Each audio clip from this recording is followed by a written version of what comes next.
James Corrigan, welcome to the Running Effect podcast. How are you doing this afternoon? Doing great. Thanks for having me on. Let's start out with this question. How'd you describe the past 2 weeks? I'd say the last 2 weeks were insane. That's the best word to describe it, especially looking back now. I think in the middle of it, I would have been like, you know, this is awesome. But looking back, I don't know how I did it 100%. It was just so much packed into such little time. You made the Olympic team. Well, we'll get into that. Kind of made the Olympic team, officially made the Olympic team, got married. I'm sure other things happened. What's the roller coaster of emotion been like? And has it hit you all out yet? And you're like, I need to go take a 5-hour nap, or are you staying pretty strong? It hasn't hit me yet. It's kind of hitting me like day by day. I think like in order to do what I did, with so many things going on, right? Because we had the prelims of the trials and then the finals, and then I found out that I'd have to race again, and so then it was Pennsylvania, and that cut into a lot of wedding planning time that we were already pushing towards the end, and so then we were like, oh my goodness, are we gonna have a reception? Are we gonna, what's gonna happen? And then actually having to go through with everything wedding wise, yeah, it was just like I just had to have tunnel vision and really just focus on what was at hand. But I think now I'm slowly thinking about everything and I'm like, oh my goodness, like we're going to the Olympics, or oh my goodness, I have a wife now. Like little things like that. So day by day it's just been kind of sinking in. But I think during that time it was really hard for me to actually soak it all in because I kind of had to just keep switching gears and be 100% focused on the next thing. I'm assuming when you scheduled the wedding, you weren't anticipating making the Olympics. Not quite. I mean, obviously, you race to win, you go to championships to win, and going to the Olympics is a win for sure. But that is not something we planned for. I think we weren't even going to plan for the trials originally because we didn't know if I was going to make it when we were planning for our wedding. But we said, you know what? Let's just say everything goes, the best possible. And to us, the best possible was me even getting to the trials. And so we planned for having our wedding right after. And we were actually, so the weekend that I was going to be racing in Pennsylvania was originally the week that we scheduled our wedding for. And we decided, though, you know what, we like the side of the fifth better. Let's move it back. And so if we hadn't done that, things would have been a little crazier. We probably wouldn't have gotten married right then. So I'm glad it all happened how it was supposed to. What about the honeymoon? Did that get pushed back, or is that now just labeled as Paris? Yeah, so I mean, obviously, I know a lot of people are like, "Oh, you get to honeymoon in Paris." It's so hard to like truly say it's gonna be a honeymoon though because you're in training mode. I'm so happy that Right. Ashley's gonna be with me, but we're definitely looking at it as a fun, uh, just getaway, I guess, and it'll be pretty cool to see everything. But our true honeymoon, we were gonna go down to Mexico. We're postponing that, and so after all the craziness right before school, we'll probably still go back out and do what we were gonna do. Right now, we're just doing some little excursions. We went to a couple different places. We're in Park City right now, just renting an Airbnb. Just still getting away a little bit, but still training. So we try to make it feel a little bit special. But yeah, you got to do what you got to do. This upcoming fall, what year in school will you be? I'll be a junior. Okay. So how could your life is so crazy for a college junior. Do you ever reflect? Well, I would say do you ever reflect, but all this is very new in the past month. I know you've known you'd get married for more than a month now, but is it like, you Sure. look at the average junior in college and most of them don't have their lives figured out, none much less making the US Olympic trials, much less making the US team, much less dating. You made the team, you're married. What's it Yeah. like? Um, honestly, going back to school sounds really nice. Like, don't get me wrong, all this was super awesome, and I think that the implications that will follow and that came because of all this awesomeness will just slowly fall into our laps. But I think the hustle and bustle has its time and its place, and I'm excited to just kind of go back to a little bit of normal with still knowing what we did was awesome, but have a little bit of normal introduced back into our life. And so I know it'll be kind of crazy going back to school and having all this stuff going on. I'll be married.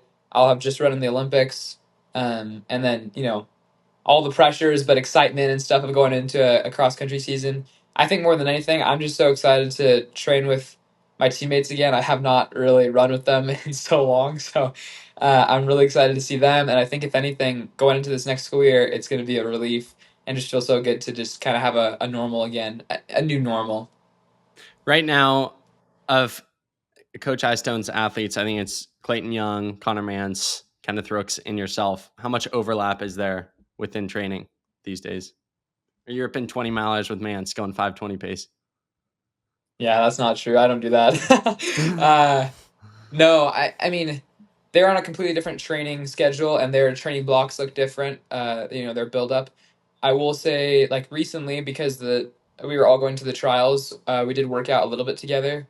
But it's not a whole lot of overlap. For me and Kenny, there will be. In the normal NCAA season, there wasn't, just because he was on a pro track and I was on the NCAA track. And with different times of peaking and also injuries, we really didn't work out too much together. But I can say confidently, like moving on from now, we'll be working out a lot together, at least Kenneth and I. Let's go back like a little over a month ago, the NCAA Championship meet. You make the final, which is to be expected, but you placed 9th, and I think you wanted more out of yourself there. And I think a lot of people, Yeah. like myself, when they first saw the result that you placed top 3 at the trials, the first instinct is, what did this kid do at the NCAA meet? You see you get 9th, and it's like, Yeah. where did he come from? Take me through that race and how you feel like that fueled you going into the trials. Yeah, that's a great question. I get this one a lot, so I'm glad you asked. Yeah, I think so. Rewinding to just like the first part of my season, I mean, I was really happy with my progression. I'm seeing good things, and your horizons keep on shifting every time you do something new. So for me, when I cracked in the 840s, I was like, oh man, this felt good. Like I could go 830s easily. And the next race, I went to the 830s, and I was like, oh my goodness. I was like, this thing's so impossible at the beginning of the season. I was like, what can I do, next race? And then at my conference meet, I ran 829, qualified for the trials, and that opened up a whole other world of possibilities for me. And I was like, oh my goodness, like I did not think it would come this quick. I was ecstatic. So coming into the NCAA meet with a PR of 829, I felt super, super confident that I could drop that. And the prelim, I ran 828, I believe. And it was like the best feeling 828 I've ever run. Just to be fair, I've never run one at 828 before that. But it just felt so good. I felt so confident that if anybody else was pushing the pace harder, that I could have gone with them. And I was just like, man, I feel so good. Like I genuinely feel like I have a shot at doing something in the final. And so we got to the day of the final and we started running and I could not lift my legs 1 ounce. I was so tired. And I couldn't explain anything except for the fact that I was just like, I am trying my hardest.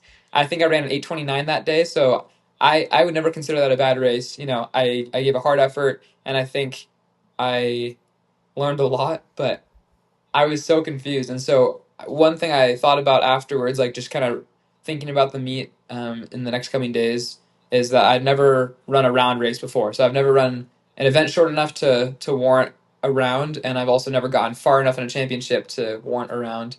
And so this was my first time ever having to do a 2-day or 48-hour turnaround. And I think that a lot of what people saw and were kind of surprised by was that, that performance at nationals, and then how can you then do what you did at the trials? But I think it came down to experience. And you can't just skip rungs all the time. Like I was very fortunate this season to really just see a steep progression, but you clearly can't skip things all the time. And one of the necessary lessons I needed was just how to run rounds, but how to recover in between, most importantly. And so this time around, having a lot of the guys in the team who had, been to the trials, who are very, very accomplished in their own regards, and obviously my coach Ed, they really helped me to recover much better in between these most recent races, and I think I saw a marked improvement. I went into the final feeling amazing compared to the NCAA final where, I was like, this is so foreign. I feel exhausted. Why can't I feel my legs? And so I think just like not expecting that was super, super hard at the NCAA meet, but anticipating that I'd feel sore, but I'd be fine. Like just some of those mindset things and then recovering better, I think was what made the difference and allowed me to perform at the trials. Speaking on that NCAA as a whole, I remember even going into the final, obviously seeing your name on the list, Nate Mountain's name on the list, other collegians in that race. I had a feeling, I was like, I think a college guy's going to make it. And you saw it with your teammate Kenneth Rooks last year make it.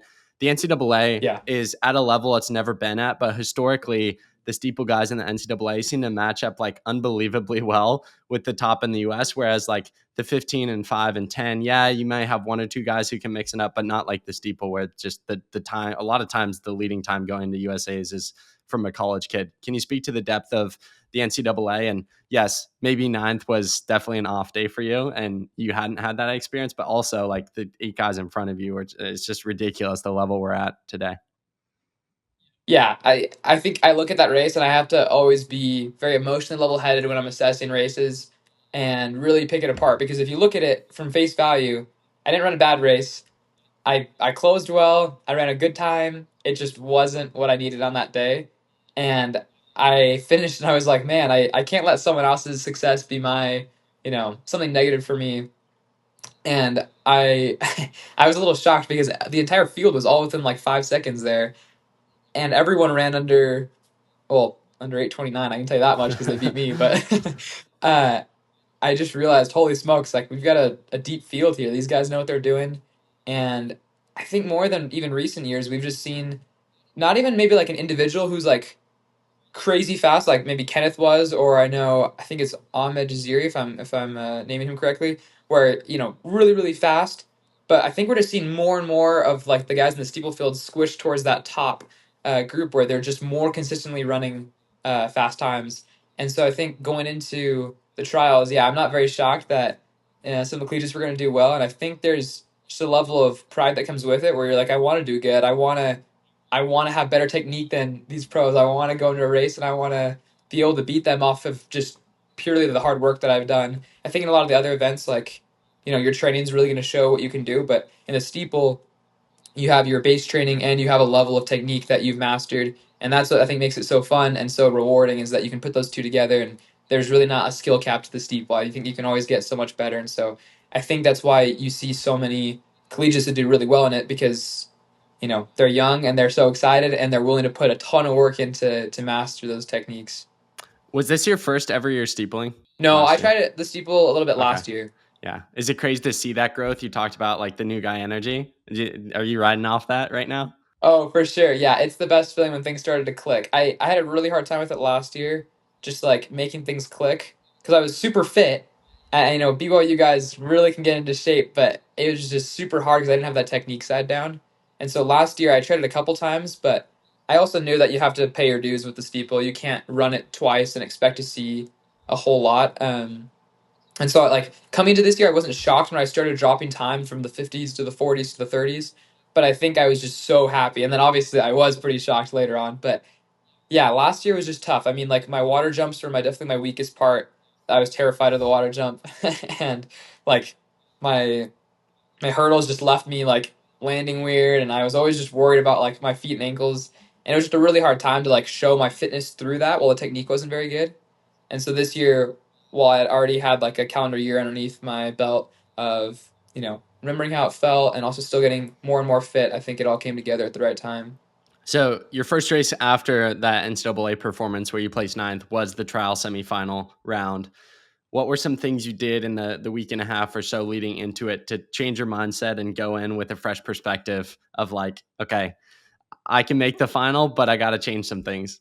Yeah, I felt pretty confident that I could make the final even before NCAA's. And NCAA's obviously threw me for a loop a little bit, but I think that NCAA's let me have even more of an underdog mindset, because I was like, man, I made it to the U.S. trials, or the Olympic trials this year, and I was like, let's just go see what I can do. And so I think it allowed me to relax a little bit and to see, the potential that I had, and it eased some of the pressure off of, um, you have to win, or just some of the stuff that I had going into NCAA finals where I was like, man, I really have a shot. And I think that got me so nervous.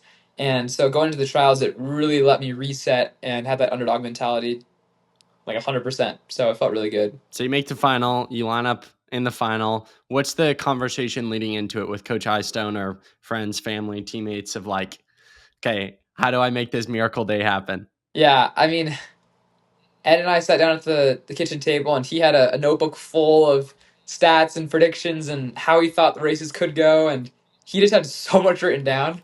And he was like, I already showed Kenneth all this. I went really in depth with him, but this is all you need to worry about. And he showed me this little box where he just like written down a couple names down and something he thought I should do. And so I had like one little piece on the paper. And so for me, my race plan is very, very simple. And he highlighted a couple names that he thought might take the race. And then he just told me, we're just going to go in with the same race plan we always do, which is it's just more of a set of principles, right? So you can apply it to anything, which is get out well or get good positioning, cover every single move, and then kick hard. And he told me, I'd say like the one different thing he did tell me was in that race, there's going to be guys that are going to come back to you. If you're within 1 to 2 seconds going into that last lap, you're going to get them. Just trust that. Trust your kick. And I think I saw that in the race where I was able to follow those principles. And, you know, I feel like we talk about it, but it's a different thing actually doing it. And so I can't say that we emotionally prepared for it, but we certainly had a plan to race the best possible. And he told me before we kind of wrapped up that third is first. That's a win. You know, top three is first today. And so I thought that was pretty cool. At what point in the race did you realize that you were going to make it, or you thought, oh, I probably have this in the bag at this point? Yeah, when I felt like I finally like knew was probably around 300 to go. I had been practicing going from about 300 to go in practice, like feeling like I could make a definitive last kind of move around 300. And so when we got on that backstretch and I looked down towards the 200 mark, everyone was running in like slow motion, it felt like. And we got to a point from about 400 to 300 where everyone was accelerating, and then we were going the same pace. And then with 300 to go, I just started moving past them. And I was like, oh my goodness. I was like, if I can keep moving this fast, like just keep my legs moving, I was like, I might get third. And then going over the water jump, I just threw myself at the water jump with like no regard for my safety. And I passed Hillary Bohr, and I think at that point, I knew that more or less I was going to finish third if I could just stay on my feet. And then coming down the home stretch, I took a quick kind of double glance, and my mouth was already hanging open with like 90 to go because I was like, I'm literally going to the Olympics if I can pull this off. And so there was a lot of little moments in that last lap where I was like, I think I can do this, to I'm literally going. What's the process from finishing, crossing the line in third, to then having the conversation of like, okay, there's this race in Penn set up for you, for you to get the standard. You won't Yeah. quite make it if you don't run the standard there. What was that whirlwind like? So before the race, I knew that my little knowledge of world ranking points and the standard allowed me to know that even if I got third, I wasn't going necessarily unless we did something. Ed had told me, you know what, that's a great problem to have. Don't worry about it. If it comes to it, we'll talk about it. So when I finished third, I'm immediately like, my head's swimming. And I remember that conversation. And so I didn't know what it fully meant, but I knew that I wasn't officially in. But something Ed told me was just to let those next 24, 48 hours be a celebration because you did everything you possibly could have today, and we'll worry about what we need to accomplish later in the week later, and we'll talk about it later. And so in those next 24 hours, it was all just partying. It was all just high-fiving people, signing autographs, and really just soaking it in that I had done what I needed to do that day. And simultaneously, though, within 10 minutes of me crossing the line, my coaches were already finding a meet. They were already figuring out how they could get the meet set up so that I could run. And so I didn't know all that was going on, but as we were in the media tent, Kenny did pull me aside and said, hey, just, don't forget, you still need to run a time or set up some kind of race. So don't let that, bother you, but let that be in the back of your mind. So you're not, you know, you still have work to do, in other words. And so it was kind of a good balance of stay emotionally level headed for the most part, but really enjoy and soak it in for the next 24 hours. And then we sat down at the lunch table, and my agent and his team and both my coaches were able to just sit down and kind of lay out the plan for what we were going to do, and we got to business. What was that period like between, running really two hard races in Oregon to then flying out to Pennsylvania, other side of the country, 3 hours ahead, I guess, and running, 9:13, making your first Olympic team? Yeah, that was nuts. I think that my NCAA rounds were invaluable to that because running, 3 races in 8 days, I can't imagine saying that I would do that. But I think having that round experience and then being able to change things and put it together for the trials just gave me so much confidence that like I know how to recover, and I have even more days. This will be even better. And I felt confident that I could put a performance together that was going to be worthy of a good time. So I felt pretty confident, and I didn't really allow myself to doubt at all. I think, your mind is a stage, and there's only one one dancer at a time. And so I just, that entire week was all just pushing doubt off the stage and just making sure I was just 100% focused on the task and just the belief and faith that I was going to do it. You officially make the Olympics when you run 9:13, getting the Olympic standard. What was that moment like of like, I'm sure you had like half celebration in Eugene, but there, as you were saying, like it's also in the back of your head, like there is still more work to be done, as kind of shared with you. You ultimately do punch your ticket, just in a different state all the way across the country. What was that moment like with friends and family and coaches? Oh, that was the best feeling. It was the only word I can use is just relief.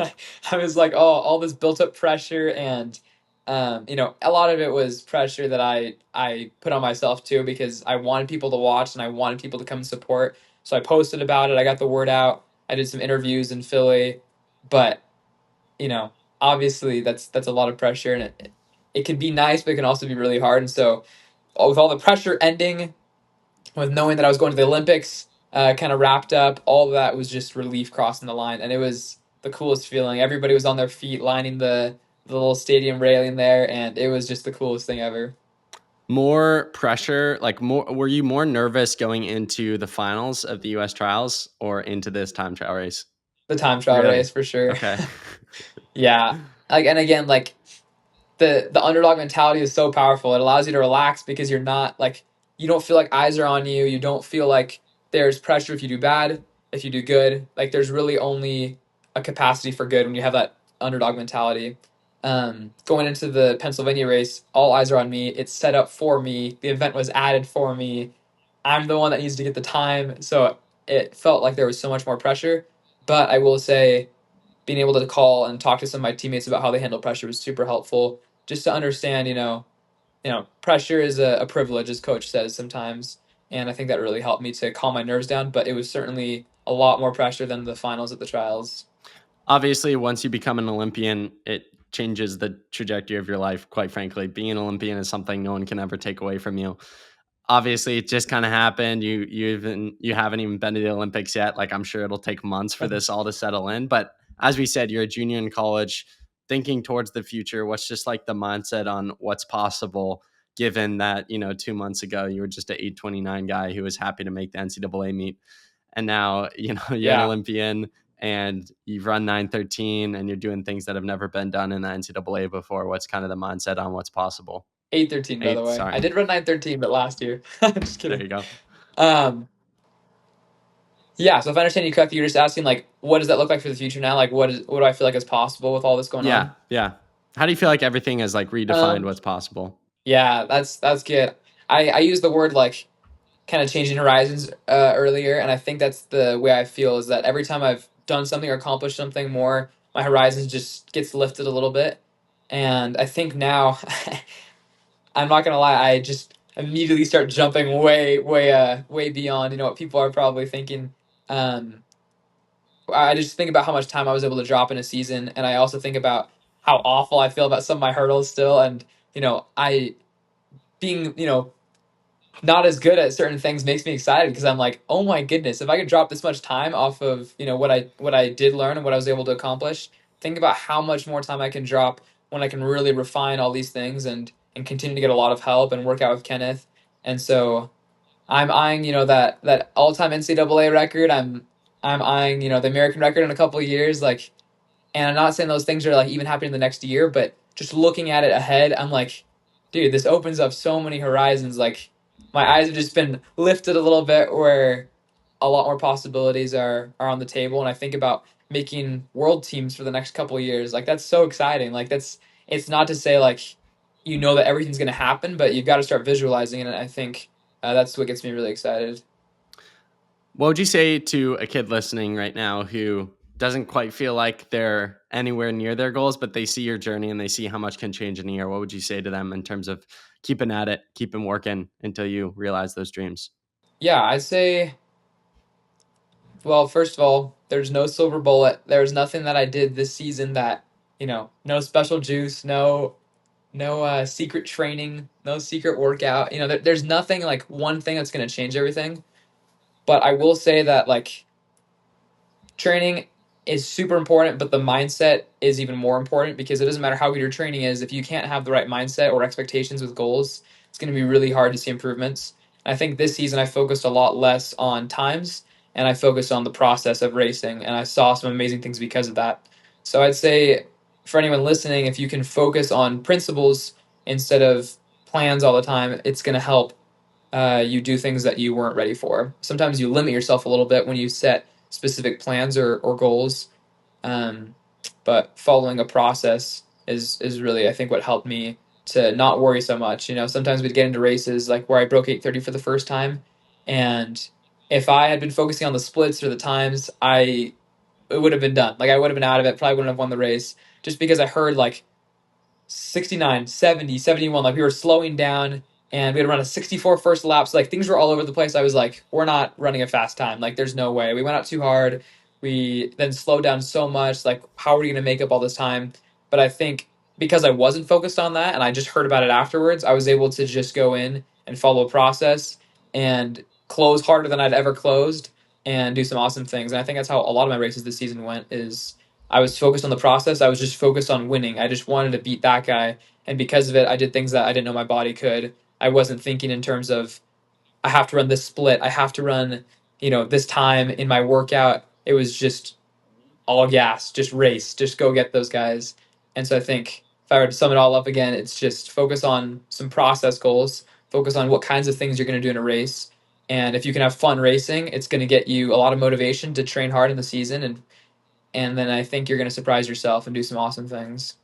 Going into the Olympics, what are the expectations, and how are you going from the guy that's just happy to be there to the guy that wants to compete and make a final? Yeah, I think it's great. I can still have a great underdog mentality in a sense because I'm hitting a new stage, but I will say I'm there to race. I'm not just there for a participation medal. I want to be there and I want to compete, and I think I'm gonna have the same mentality that I did at the trials. Where, yes, I know people hearing this are gonna be like blasphemy if I'm like I want to shoot for a medal, but that's the reason you're at championships, and so if I get dead last, that's cool. But my focus will be on getting a medal at the Olympics. Like I race to win, and again, I'm following a process. I'm not setting like a time goal for myself because I think that can be a little detrimental to my racing. So I'm going to you race to win. That's why you're at championships. Let's fill out kind of the story of James Corrigan and how you've gotten to this point. So take me back in time to young James. How did he get his start in the sport of running? And take me through kind of that point to where we're at today, going into junior year at BYU. Yeah. So if we go back really far to little James, my mom threw me in like a bunch of different sports. So I did t-ball, flag football, rec league basketball, swimming, and I also did like a little running club, and it was just like a sprints club in Pasadena, California, and it was super fun. But like, it was not my jam. I was so bad. I'd get beat every single day. Like we'd go to races, and I'd just get clobbered in the 100 meter, the 200 meter. And my last race that I ever ran in that club before I stopped was a 1500. And they normally don't let the little kids run the 1500 because it's just like unsafe to let them run farther. And I ran a 1500 though, and I got third. And it was just like, oh, well, that was kind of cool. I still don't want to do this. And I just stopped. And so fast forward to about middle school, I've been swimming competitively for several years. And I'm doing swim team, junior lifeguard, loving it, and getting super fit from that aerobically. And I told myself that I wanted to join some clubs in middle school, and so I decided to join another running club. I was like, let's do this thing again. Mom always said to try things twice. Let's join a little sprints club again. And so I joined a club called Students Run LA, and I thought it was like a sprints club, and I was just going to learn to get fast. And the first day we ran 6 miles, and I was like, what kind of club is this? I was like, this is like torture. But at the same time, I finished it and I felt good. And I was like, I came home so proud. I was like, Mom, I ran 6 miles. Can you believe that? She was like, what kind of club? And so I learned that it was a marathon training club, and they had like kids as young as seventh grade training to run marathons. And I was like, this is crazy. But again, like I was focused more on the process at that point, just out of being naive. Like I didn't know how far I was running. I didn't know how it should feel. And so I threw myself into that world of marathon running. And for the 2 years that I was in the club in seventh and eighth grade, I trained for 3/4 of the year, and I ran a marathon. I ran the LA Marathon, and it wasn't incredibly fast. It was just something to help me get to the point where I loved running. I didn't care about times. I didn't care about places. I just loved running, and we'd get into races, and I'd be like, "This is so exhilarating! I can run, and I'm passing people." I was like, "This is so cool!" But no one has like these crazy expectations of me like some of my other sports, and so I think that allowed me to get into a love of running, where I truly enjoyed it. And then I delved into high school cross country and track and field, and that's really where I started to see improvements, obviously, in events that would later matter, and ultimately get me to college. James, final serious question for you, wrapping up our conversation today. For those who have listened to our conversation, look up to you. It could be literally anything on your mind. What would be the final takeaway message that you want to leave with our audience today? I think for a final takeaway message, I would say that half the reason I was able to do everything that I did came down to the mental side of my running. I think the capacity was there, but if I wasn't able to be mentally strong or to have the focus needed, I wouldn't have been able to accomplish what I did. And I think for everybody listening, your mind is a very powerful tool. And just as important as training your legs, you need to train your mind. I'd like to say, that I am just steel up here, I've got it all down. I really don't. And there's a lot of times where I still get nervous, but I think that your capacity to run really, really fast times is always there, but it can only be accessed when your mental side is just as strong. And so I think that's probably what I'd leave off on. James, final question for you. The question I ask every single guest on every single episode. If you had Gordon Ramsay coming over to your house for dinner, what would you choose to make for him? Oh man, I'm not very good at cooking. I'd probably make him a breakfast burrito because that's like I don't know, that's what I know how to make, and I'd probably give him some gummy bears on the side. Hey, it can't go wrong with gummy bears. Even if the burrito's bad, it's all That's about right. the end. He'll just remember the end. So good. Yeah, that's There you right. go. Well, James, really appreciate the conversation. Thank you so much for doing it and sharing your story. And man, such an inspiration. Looking forward to cheering you on. I was going to say in Paris. I will not be in Paris. Back home as you represent the U.S. in Paris. Keep crushing it, man. Excited for you. Thank you.